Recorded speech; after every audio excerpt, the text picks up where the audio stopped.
the world to change? Are you waiting on the world to change before you enjoy your life? In this conversation, we discuss why the world doesn't need to change for you to be enthusiastic about life and feeling fresh inspirations. Thank you for coming to the conversation, and I hope you enjoy it. Are you waiting for the world to change? Because I keep hearing this, that especially from the shift of time from December of 2020 to January of 2021, people tended to have more hope about their individual lives and linking it to dates on a calendar, you know? So I felt that this was a really good point, because it's appeared to me that people were attaching their well-being to their circumstances and really seeing in their own, innocently with their own eyes, that their well-being was linked to their circumstances. And I said, now this is really a place where it would be helpful to have a conversation. Really helpful to have a conversation. So what I love for people to see is you don't have to tie your well-being to your circumstances. You don't have to tie your well-being to your circumstances. And you can if you want to. You totally can if you want to, but you don't have to. So, meaning, well, when y'all hear that, what do y'all hear? I think so I'm going to challenge you. Not because I believe this, but because it's the challenge that I'm sure I'm not the only one experiences.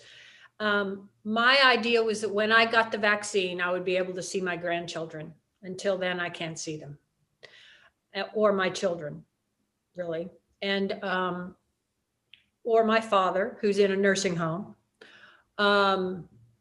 So that's the one thing. And the second thing was, when I get a vaccine, I'll be able to work.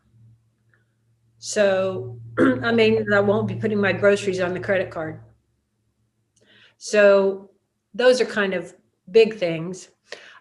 I can still remain happy and all that, you know. I grew up living way far away from my grandparents, and I didn't see them for years at a time. And I have credit on the credit card, and I know I'll eventually pay it off, you know. So those are things that I think are common to a lot of people other than me. Mm-hmm, mm-hmm. Anybody else? What's on your forefront of your mind on that? Yes.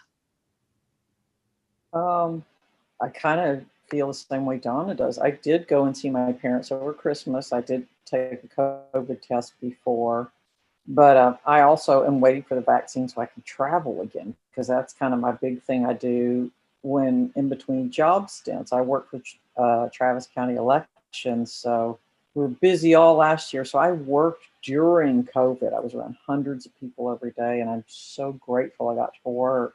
But I mean, I'm trying to just stay happy, and I've never stayed at home for a year in my whole life. I mean, this is the first, and it's brought up. I mean, I am seeing the value of it, but I can't wait to like be able to plan trips and be able to see my parents without worrying. Being able to hug somebody, you know. And I do AA meetings, and they're all on Zoom, and that's been very, very satisfying. But just not being touched at all it's been hard.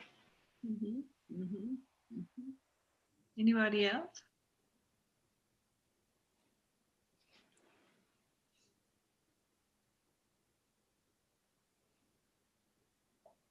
What I hear you say is, and what I enjoy the words, that you have an option of having, you know, the present moment affect you. And then the other option is to see it as, you know, thoughts in the moment being processed to find truth, in my opinion, is the purpose of thinking, is to find the reality for me. But also, there's blinders on.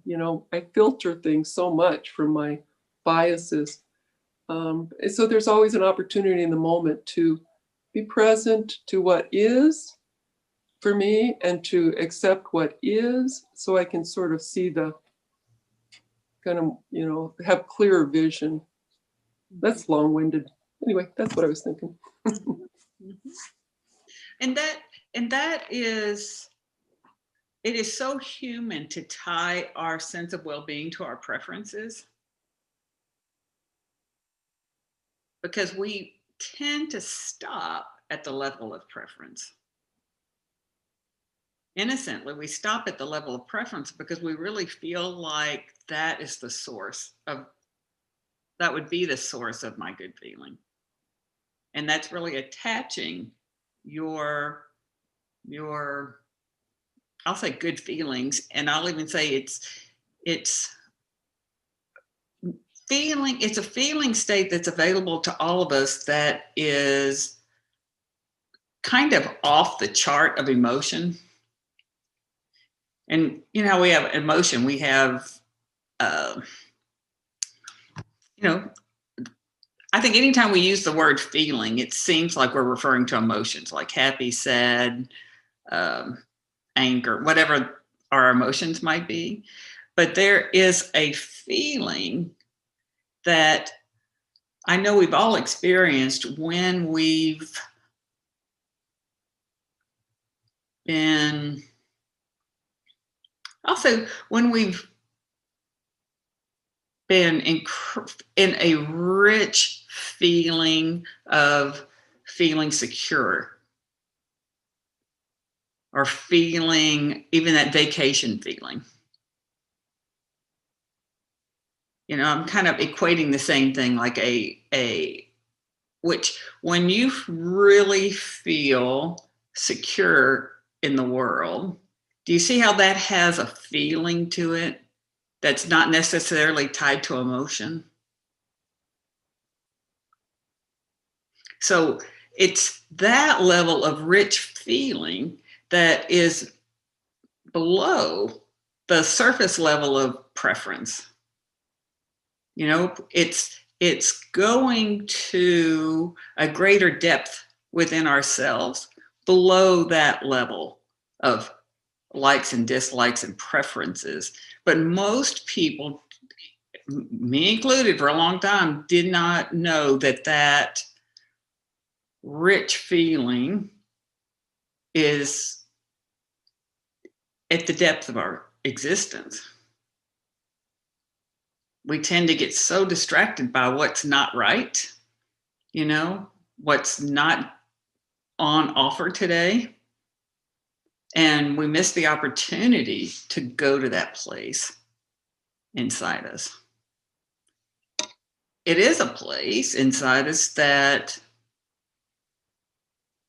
is full of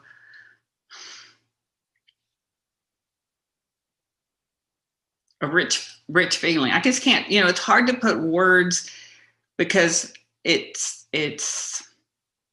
everybody has a definition of feelings, but that really feeling, that peacefulness, or that satiated feeling, or that, when you really rest in that deeper feeling inside you, your preferences aren't being met, but you're really checking in and locking in to what is constant in you no matter what. Absolutely constant. It never leaves us. We look away from it, but it never leaves us. We are it. And I think in these times where I'll say we have a limited menu to order off of, the menu of today is not as extensive as the, like the Cheesecake Factory. You don't get a novel of options in a day's time. You have more of a limited menu to pick from. these days. I think that is one of the greatest benefits of these times, is that so much has been superficially taken away as an invitation to find that richer, deeper place that is us. But people don't know it's there. You know, they think oftentimes, like, if it's that rich feeling of feeling secure in the world, people link it to their bank account. People link it to their circumstances. People link it to their employment, not their employment. You know, just stuff. People just link it to stuff. And so the conversation today is extending the invitation of saying you have a choice to link it to that. And you have a bigger invitation to wake up to that's not the source of that rich feeling. And we can cultivate a greater connection to that. Which is essentially, yes. Yes. I'm having, this is coming to me as you're talking and Right. stuff. I know I have some anger about all this, you know, that I try not to throw out in the world, but I know it leaks out periodically. But all of a sudden it occurs to me, I feel like it's not, these are not preferences I have, they're rights I have, and that my rights are being violated. That's how it feels to me. Mhm. That's what I think. I have a right to see my grandchildren. I have a right to be able to take care of myself, you know, without depending on someone else. And I feel like those things are taken away right now. And anyway, so I thought maybe you could say something about that, but. No, totally. I mean, we do have rights to move about the planet, you know. We do have our rights, but I think it's great to see how we can consciously create, you know, like, here's another way of putting it. It's like everyone lives in an illusion, you know, that of a world, so to speak. We live in this illusion of a world of like, where what's right, what's wrong, what matters, what doesn't matter. This is how people operate. This is how people should operate. This is how things go. And all of that is created unconsciously from what our mind makes up about what we see in the world. So what we can get onto is like, wait a minute, if I really get onto the fact that if it's all kind of everything I see is a creation, I put meaning on what I see. All of us put meaning on what we see.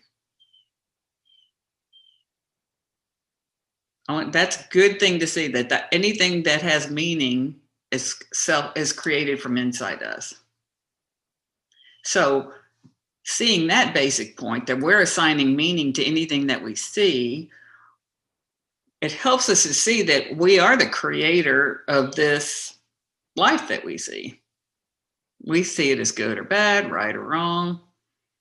Now, to your point specifically, it's like if we see that we're creating this and we have the capacity to create, we can start to get on to misusing our ability to create and having it come back on us, and we suffer. So it's like, okay, yeah, it looks like, you know, it's my right to do this or that, but does that help me live in a richer feeling of life? If it's not on the menu today, if it's really not on the menu today that I could pick that, does it serve me to create an illusion that causes me to suffer? Because we can create it any way we want to, you know, or we can just ignore what comes to mind on that stuff. Because if it comes with that,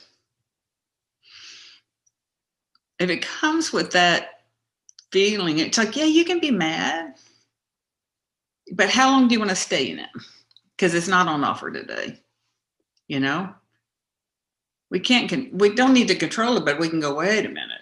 If that bad feeling can give me a heads up about, man, I'm creating something that's just coming back on me, that's where we can wake up and get a bit more conscious about what we create. It's when we're not conscious about what we're creating that we are working to get our circumstances in the right order for me to be okay. And we created that. It's like, Especially in this circumstance that we're in nowadays. I mean, I guess then, based on what you're saying, it's important to remember that this is a transient thing. Like if I had been born with no legs and sat around my whole life being angry because I had a right to walk, that would be kind of a waste of a life, right? So it's kind of the same thing. absolutely. Absolutely. Because for that person born with no legs, it's not on their menu to have them. Mm-hmm.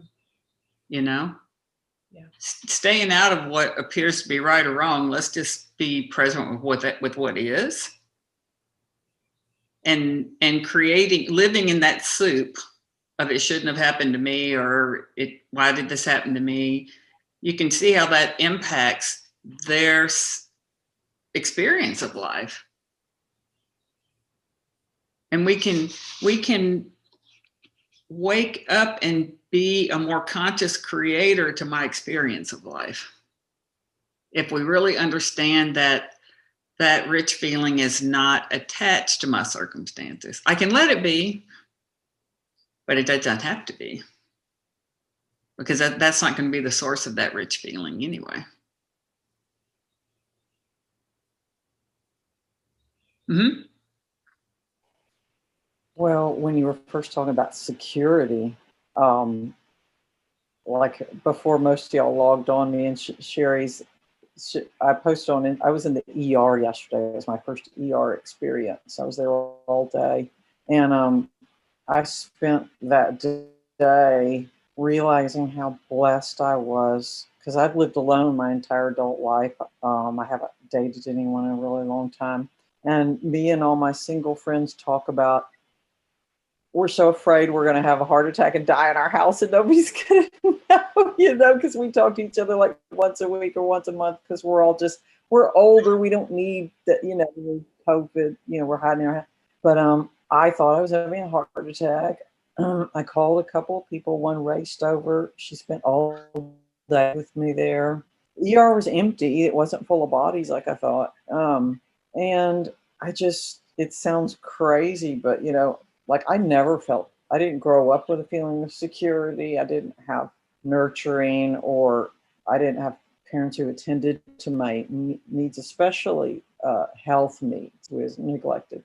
So for me to even ask somebody to take me and see how happy she was. I guess the short story is the only this having all my distractions and all my pleasures taken away has made me see the only really important thing is my connection to other humans. And that's what I have to work on every day, whether it's doing Zoom meetings, calling people, going on walks with people. But being vulnerable is something I never, like I've been like healthy all my life and never had any issues and don't need anyone, but I needed somebody yesterday and they came through for me, and it was kind of it just changed how I see the world. Like I trust the world. I trust things now, that things are going to be okay. Of course, I want this pandemic to be over. And I know a few people who've died of COVID already. So that's it. Anyway. I love what you're saying. I mean, I really love what you're saying. It's like, and this is what's people believe they tie it to their circumstances, but in reality, at the moment you need something at that level, something comes through, but you don't know it ahead of time. And that's even the spiritual nature behind life shows up and supports you when you didn't know. You couldn't imagine circumstances. Those circumstances happen, and somehow you navigate to them and through them. Not by thinking it out. It's like somehow, like I said, the spiritual nature behind life is the only way I can put words to it, comes and supports you and pushes you through those circumstances when you don't even know how you did it. And to your point, it's like all of a sudden you start to realize, whoa, we have so many superficial concerns innocently that we just don't know. We don't have to be concerned about those. We don't need to keep them on our dashboard. That rich feeling, the more we really settle back in underneath all that surface stuff about preferences or about my circumstances, that in moments like that, you get great clarity about what really matters to you. What really, really matters to you and how you've got what you need.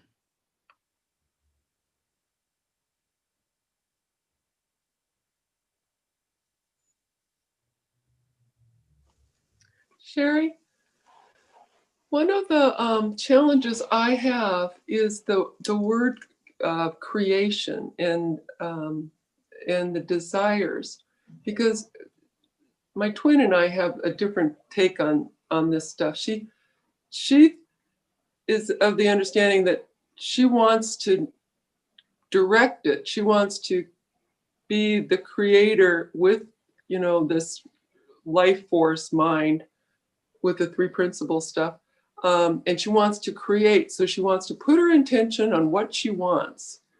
And for me, it's sort of like going to that nice warm feeling of security and kind of trusting that what comes next is going to be the guidance of a superior energy than my thinking brain, which I admire. It's always watching out for the saber-toothed tigers, but it can rise above that and just sort of give me more options if I'm open in the moment to what is happening and not have desire. So to me, it's like creation is doing something. And I'm kind of wondering if that's overthinking it even then. But then, I don't know. I'm wondering about that. Mm-hmm, mm-hmm. And what you described is, to me, the operating system. That's what's happening. But we have been offered this great gift of life. And so we really loosely say, well, what do I want to play with? What do I want to play with? Maybe I want to play with writing a book or play with, building a skyscraper, just whatever it is. But see, you hold it very loose. It's like, I think that's what I want to play with. I'm golden, whether I accomplish it or not. But I think I'd like to do needlepoint 18 hours a day. It's like, great, do that. But you're good no matter what. You see what I mean? You're good no matter what. But you have that ability to play and create whatever you have a desire to play with. Okay. But we also have the capacity to respond completely in ways we never knew we had this capacity when life throws us life. Mm-hmm. All the uninvited guests of life, all the things we just never wanted to have come into our life. It's like, that's the nature of life. It's like, do things happen to people for no good reason? Looks to me like it does, Mm-hmm. It's like, but that helps us realize we have this resilience or this capacity to rise to the occasion of whatever happens. You know, say somebody runs a red light. It's like you didn't do anything to deserve being hit at a red light. But in that moment, life deals a random situation of life, you know? Didn't ask for it, didn't deserve it, none of that stuff, but stuff just happens. And we are more than equipped to navigate those things. So it's, what do you want to play with? And I got this. I don't know how I have it, but I know I've got this, because you feel grounded and centered, knowing that we have, you know, been given the ability to do stuff we never knew we had the ability to do. And we didn't have time to think about doing it. You know what I mean? It's like, you know, when you hear that about people a lot. It's like when the situation is so great that they just go into action and they don't crash until after they've had time to think about what just happened. I think that's a great example, because that the spiritual nature behind life takes over. And then when your thinking catches up with you, it's like, oh my God, we go into our story about what just happened, and then we suffer. It shouldn't have happened. It should have, and it I didn't, you know.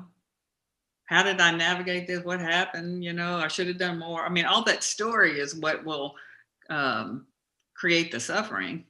But in that, you know, when you've had time to think about it, that tends to when things get mucked up. Mm-hmm. Thank you. When you don't have time to think about it, you just go into action. And it's like, well, what's going into action on your behalf? The spiritual nature behind life. So you got it. You've got everything you get. You have permission and invitation from life to play with life. Anyway, anything you want to play with. And you're golden no matter what happens in your life. Because something will occur to you to do when stuff happens. So I want to ask you how to use that on a practical thing. Okay, so it sounds like you're, like I do a lot of spiritual teachers like Byron Katie and stuff. I do that every day, and Alcoholics Anonymous. And that sounds like a lot, you know, like everything, like we just have this spiritual nature, like, but I have certain things in my life that, like family members, like when I talk to them, I get really, really triggered. Yep. To the point where I might be laying in bed like all day, like crying and not being able to breathe. These are people, I've been in therapy for 30 years over these people. And I'm like, why do I still I'm angry at myself for being triggered. Like, why can't I just let this roll off like water off the duck? Wow. So human beings get triggered. I mean, it's like, you don't want to fight the nature of human beings. We just do get triggered, but I'm tired of it. You know, one of the things that has really helped me, I mean, that's the only thing I can teach from is what's helped me. And I don't teach it from a book. I just teach from what I've seen that's been beneficial to me, is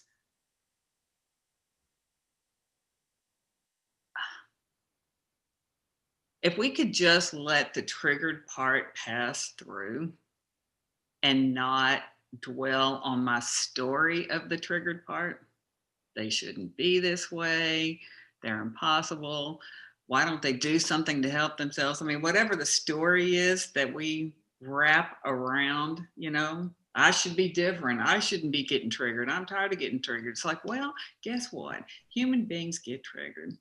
You know, human beings get upset. We're emotional beings. And it's like, so what? Can we let even that pass through? Yeah, sometimes it takes like 4 or 5 days. But it would take less. I promise you, it would take less if it had less. It's what it looks to me like. We wrap these occurrences like with ace bandages. I've been treating it with 2 very expensive therapists for a very long time. Yeah. And it doesn't seem to be getting worse, not better. Right. Right. That makes perfect sense to me. So could we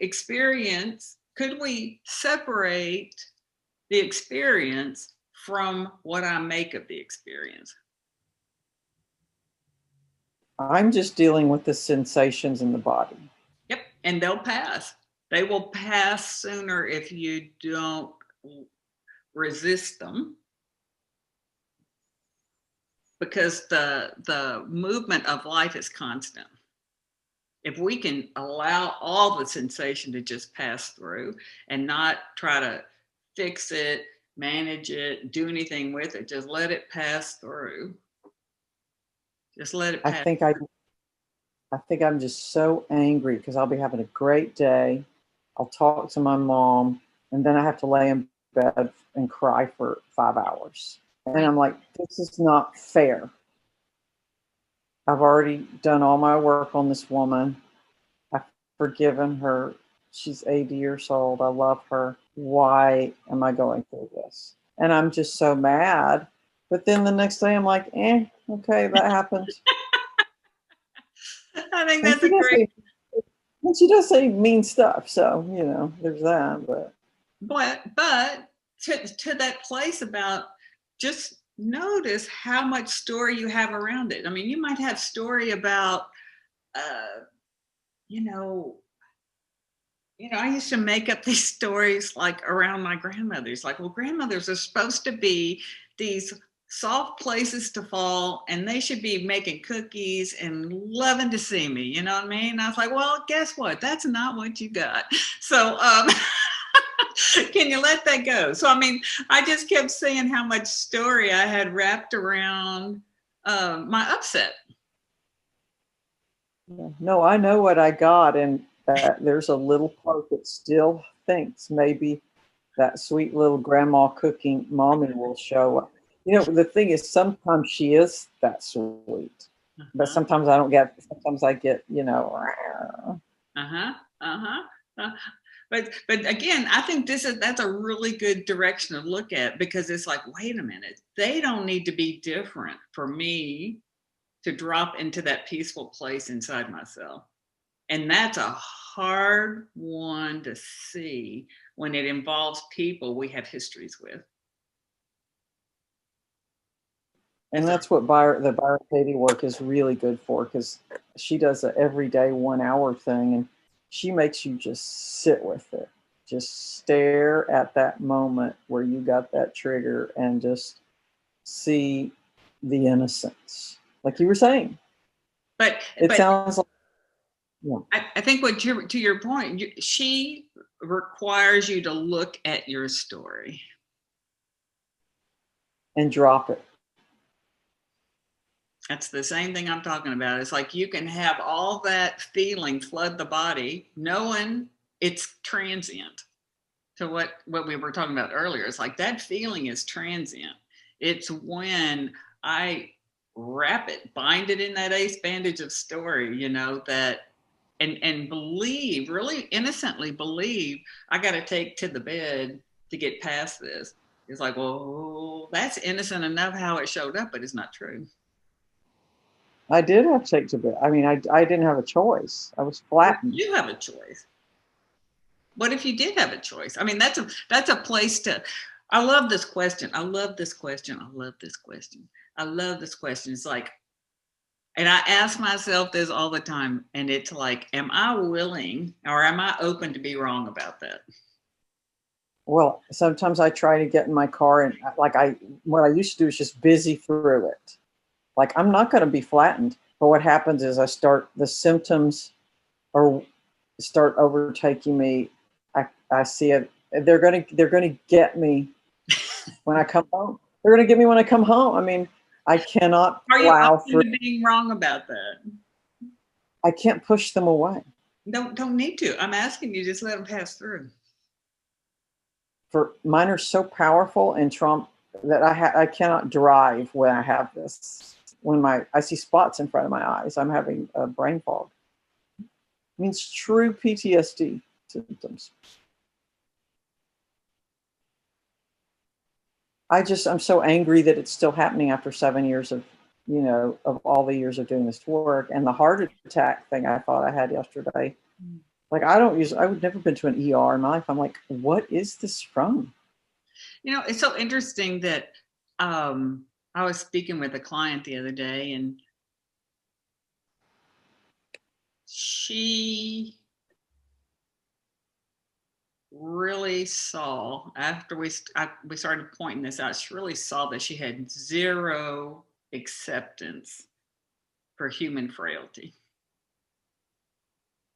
Zero acceptance. And human frailty is just, we're emotional beings, you know. We get in the weeds, we get kicked off center. It's like we get bothered by people, we get bothered by circumstances, and it's like, can you make peace with that? We're not machines. I feel like I have made peace with it. I just don't like this. I just don't like that it has to ruin a day. And are you willing to be open to the possibility that it doesn't have to ruin your day? Now, just opening the door to that invites fresh information in. Yeah, there's stuff I can do laying in bed. Well, and this is really an invitation to, like I said, crack the door open and see what occurs to you from the spiritual nature of life. We don't know. But to be open, to not be fixed and locked on it, so you could be open to hearing something fresh and new. Possibility, we're pure potential. We're pure potential, and the possibility for a different experience or greater understanding is available to us at any moment. Might not see it now, but we are 100% have the capacity to see something that will give us greater understanding. Can I So it's throw not a tattoo. I like to say that. It's like, it's not a tattoo. You're not Well, stuck with it for life. something came to me that I think maybe connects to all this. Excellent. When I was having my first baby, I had a midwife with me, but we were in the hospital because of whatever. And she told me after it was over, it was the worst birth she had ever seen in her entire career as a midwife.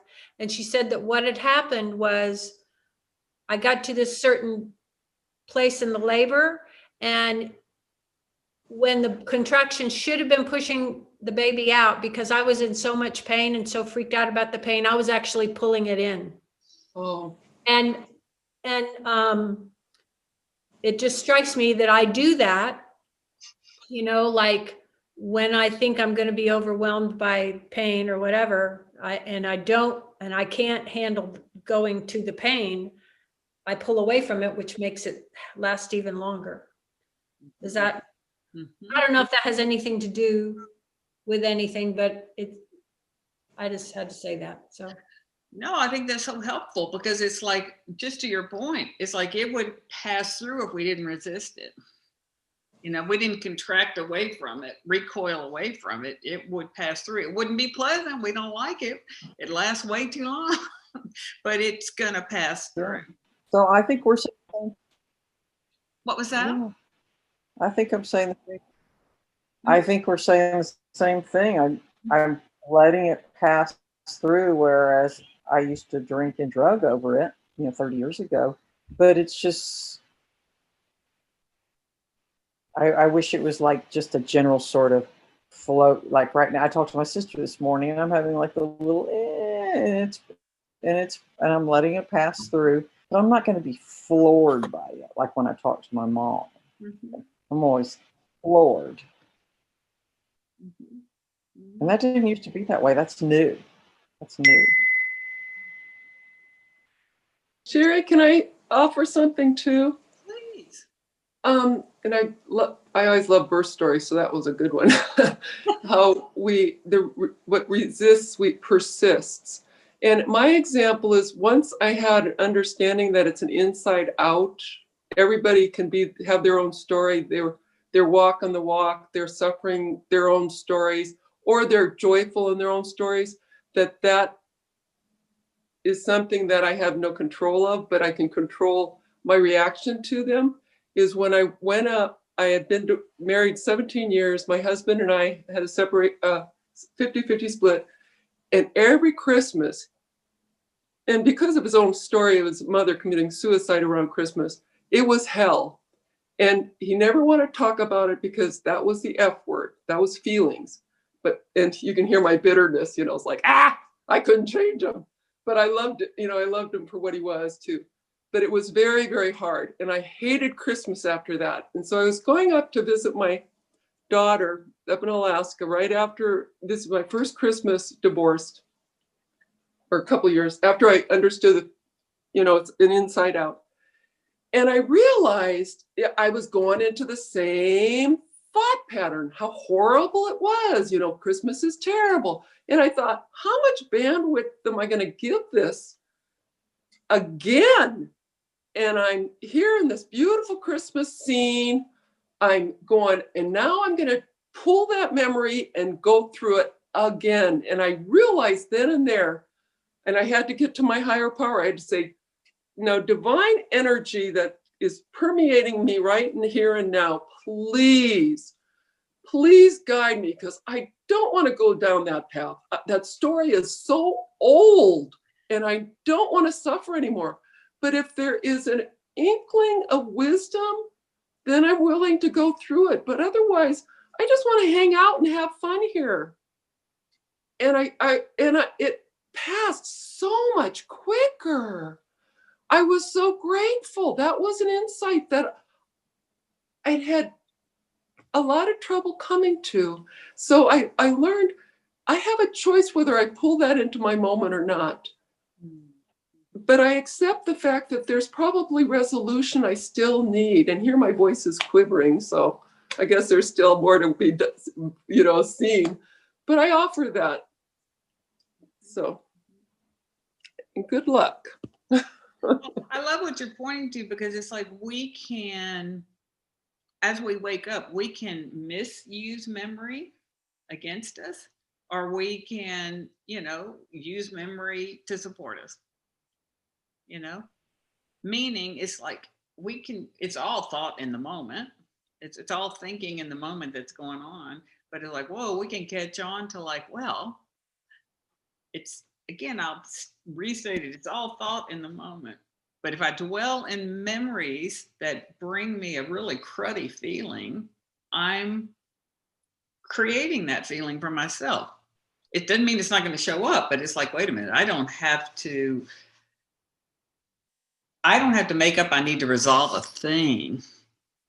It's just the misuse of memory. It's misuse of thought. I'm using thought against me, and I think I have to fix it. Facts are facts. We had unpleasant things in our past. Guaranteed. Everybody's got unpleasant things in their past.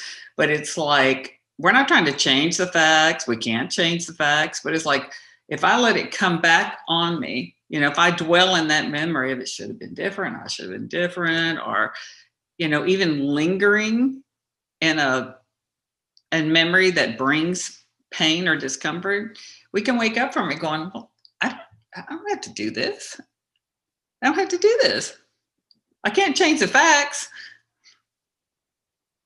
but I can change what I'm putting my attention on. And I don't want to put my attention on bad memories, because that is contaminating a really clean, fresh moment right here, right now. So we can get on to how can I consciously and more powerfully use thought.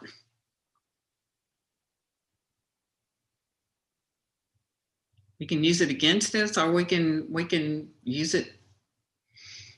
We can just notice we have choice in how we use it. I think that's the ultimate leverage, is we have choice in how we can use it. We can't help what comes into our head, but we have choice about how much and how much we ruminate on, how much we try to go back and make the past different than the facts, shouldn't have happened. Well, it doesn't help to go there that way. It doesn't help you at all. You're misusing thought, and you're misusing your ability to create. You're the creator of that in that moment. But we have to become aware of that we're misusing our abilities to create. Because we can create, and if we're all living in an illusion delusion, why don't we get more conscious about what we create for ourselves if we are all in that place of doing it? But it's a wild card what pops in your head.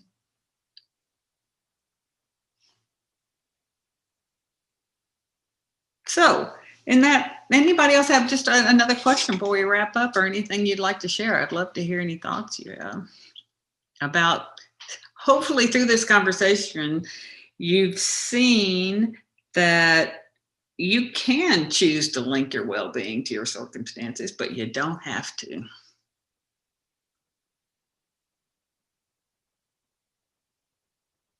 That there is that place of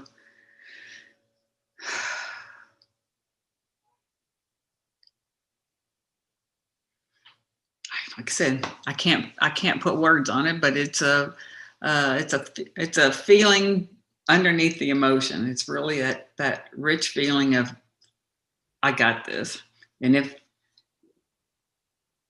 ever I think I don't, that's again another delusion.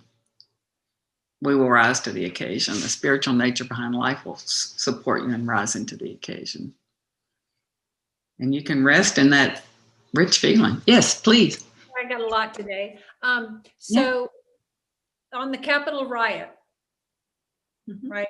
So, so the question is there ever a time where you want to go ahead and allow yourself to be not okay, even though you know you could always be okay because you're not going to link your circumstances to your well-being? Is there ever a time to allow yourself to be upset and angry for whatever purpose, even for whatever short period of time, because somehow or another it helps to create an energy to move in a different direction? I don't know if that's the right question, but do you know what I'm asking? Maybe ask it in another way, because I'm not real clear. I was in some other group thing. The Monday after the riot happened on a Wednesday. And so I don't know what the talk had been before I got there, maybe a couple of days before, but I got onto this thing on Monday, and the title of the email that went out around was that they wanted to talk about the events happening in the country, right? And the first thing that happened was I got on the call, and they immediately started talking about how not to react to anything, meaning meditation and what all that. And I'm like, whoa, wait a minute. Like, don't we want to react a little bit, even to, I don't know to what end really, but just to the end, to be an educated citizen, to know what's going on and know how you might want to behave in the future or not behave or whatever, you know? I mean, aren't there circumstances in life where you don't always want to be on this totally non-reactive plane where you're totally fine no matter what the hell is burning down? You know, that's my question. Well, the fact is, when you get that you're totally fine no matter what's burning down, but you're called to action by some occurrence you see, take action. If you are the one that is called to action, act. I don't think it's beneficial to invite suffering into your life, but if it upsets you, you feel the upset and you take action on what you can take action on. And then I think you got to let it pass through, but too often people will stay in, they kind of stagnate the feeling that shouldn't have happened. And they stay in that feeling of this is wrong, it shouldn't have happened. It's like, well, but it did. What's within my reach to take action on? And who knows, it might create an entire movement. That's like, Mothers Against Drunk Driving. It's like something happened. It created an inspiration inside someone and they took action and look what can happen. But it wouldn't have served anyone for someone to stay in suffering when they have a fresh inspiration that they could take action on and make change in the world. Does that make sense? Yeah. I think to me there's a question between, like, sometimes I think like it's good to be upset for a little while so you can kind of, I don't know. I don't know what I think is going to happen as a good thing. I think because it might motivate action or might help something come to you that you would decide. Yeah, and you're going to get upset either way. You know, so that's human frailty. You don't even have to be mad or control being upset. It's just like, you know, we get upset. Yeah. Let it pass through. Take action. Don't take action. Do what you can do. But living in the thought of the situation, just churning in the thought of the situation, ruminating in the thought of the situation, that totally works against us. Because we can't even be present to, say your grandchild walks in the room. If you're ruminating, you can't even be present to your life. Mm-hmm. That's when it works against you. Yeah. Okay. I just wanted to have you comment on that. So. But totally take action, you know? Absolutely. I think these things are opportunities to wake up. Wake up to something that matters to you. Take action if there's action that can be taken. But things that are really beyond your reach, and you've done everything you are drawn to do in support of how you feel it should work, we don't and can't control everything. Okay. But living in a bad feeling, for what you can't control, is not helpful. Yeah, I think I guess you feel like you don't want to set yourself up to where you pretend what's going on is not going on. Oh, no, we're not. No one's suggesting just put your head in the sand and ignore what's happening. Yeah. But knowing that my reaction to anything I see is coming from inside me. It's not coming from that. Yeah. You know, my reaction to anything is coming from inside me. It's not being dictated by what I'm observing. Yeah. That's that place about I can tie my well-being to my circumstances or not. I don't have to. And yeah, we get upset. So what? We get upset. But I know that I'm getting upset because I'm getting upset from how I feel about things. Right. It's not dictated that rainy days, you know, kind of like rainy days, everybody's going to be depressed on a rainy day. It's like, well, that's not the case. So it can't be that it's coming from the rainy day. You see what I mean? I'm only depressed on sunny days. On hot sunny days. But Cherie, like so much, you know, I've known you for a long time, and I've been doing. I've just ramped up my spiritual work, and it just sometimes I feel like all this stuff is not getting me anywhere. And I think some people can compartmentalize. It is impossible for me to compartmentalize things. Like I think some people can like, oh, I'm having this thing just happened. I'm going to push this away and go do my life. I've never been able to do that. Like when I was getting a divorce, I'm like crying at work, fetal position in the bathroom. Like I can't compartmentalize. Like I'm just awash in whatever thing is going on. And I'm perfectly okay being upset and even raging. I get in fights with people next door all the time. Like I enjoy that, you know, like I don't have any problem doing that. Well, yeah, I heard this great example the other day when people say, well, this is just the way I am, you know, and this is kind of a horrible example, but I thought it was so relevant.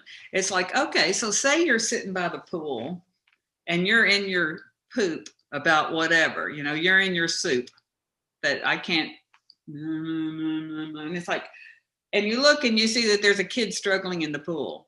Well, I can promise you, you put your attention and go into action to help that kid get out of the pool. You got out of your funk and you took action. So you're not stuck in your funk.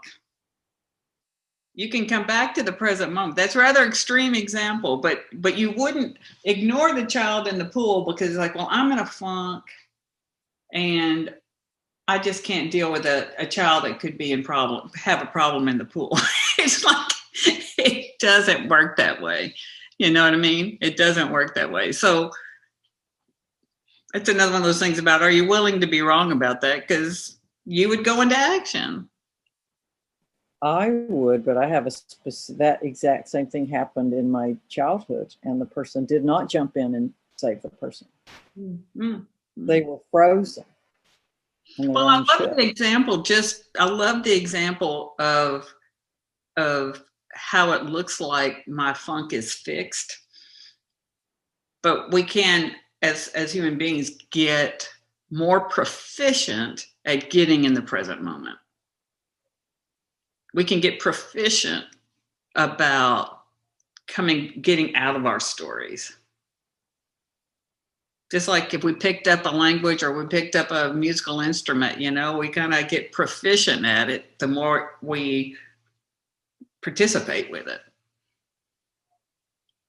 We're not limited beings, that's for sure. So, well, I'm going to wrap up just because I want to be respectful of the time. And I just really appreciate all of you coming to this conversation and engaging in this discussion, because I think it's so helpful.